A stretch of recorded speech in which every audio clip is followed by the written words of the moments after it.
Hey, New Life. I am Greg, and we get to dive into God's Word again this morning. And what a joy to do that during this season. I'm going to share with you as we dive into God's Word a little bit about regret. And I'm going to start by telling a story. So, when I was finishing my 8th grade year, that was junior high for me, and I was going into 9th grade, which was high school, my math teacher sat us down and gave a close of the year pep talk. And he essentially said, as you go into high school next year, what I want to commission you to do is go in and live life so that you have no regrets. He said so many people, they want to go to a dance, but they're afraid, so they don't ask anybody, or they want to do choir, but they're afraid because their group of friends think that's not cool, so they don't do it. Or they want to try out for football, and they don't do it because they don't think they're good enough to make the team. He said, trying and failing is okay. Do not look back on your high school career and say, I just wish I had did this. Don't do it. He said, live life without regrets. And it was just this short little pep talk to close out my 8th grade year. I've never forgotten it. It was so rich and has become a meaningful part of my own life. And we dive into God's Word. Jesus was tried before the Sanhedrin on Thursday night. That's the passage that Ann and Bowden did a devotion, great one yesterday morning.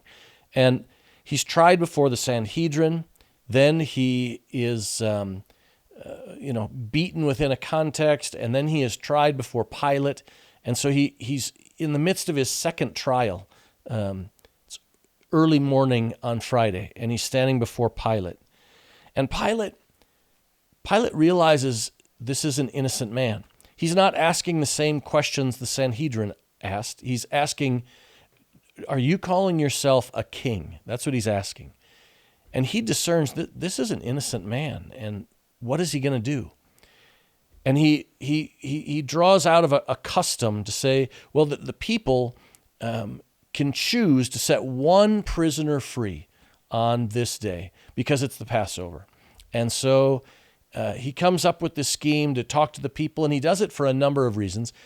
A, he doesn't think Jesus is guilty. And B, his wife comes to him, says, I've been troubled all night long in a dream. Have nothing to do with this man.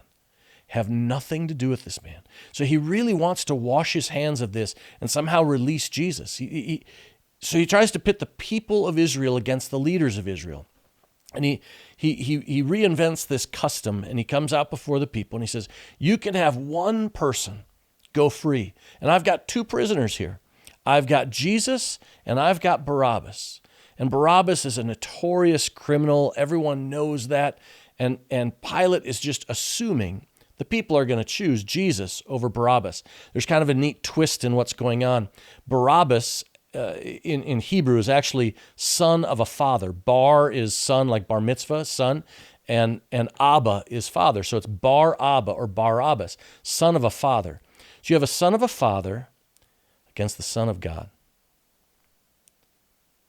Who are you going to choose? He assumes the people will choose the Son of God and set him free. But they cry out. They were instigated by the Jewish leaders, and so they cry out, we want Barabbas, Barabbas. And Pilate can't believe it. He sits back and he thinks, wait a minute. He actually goes to the people a second time. Wait. Who do you want me to set free? Barabbas, they cry out, Barabbas. Then he asks, well, what do you want me to do with this Jesus? And they say, crucify him. Crucify him. Now, all the way through, Pilate's wanting to let Jesus go, but he doesn't find the gumption inside himself to stand up and make a decision. He's constantly watching the politics of it, of not getting the leaders against him, not getting the people against him, not getting Rome against him. How can he seek peace here? And so all the way through, he's trying to let Jesus go. But the people cry out, they want Barabbas. They want Barabbas.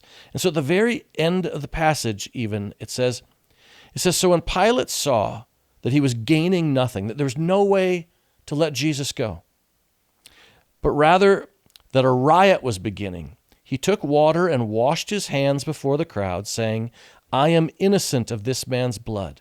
See to it yourselves. And he hands Jesus over to them to be crucified.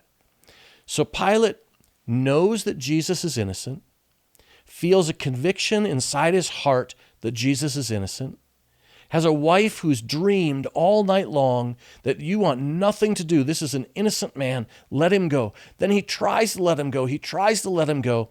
But he always does it in such a way that he doesn't just stand up and make a decision. He's in charge. He could have made that decision. I honestly believe that that day comes to a close, and in eternity, Pilate has a regret. I knew that Jesus was innocent. I knew we should have let him go. And yet I didn't let him go. And I guess my point for you and for me is that we would live life without regret. Today, you and I know what the good things are we can spend our time on, how to love families and neighbors and love God. We also know the things we can waste time on, and live life without regret.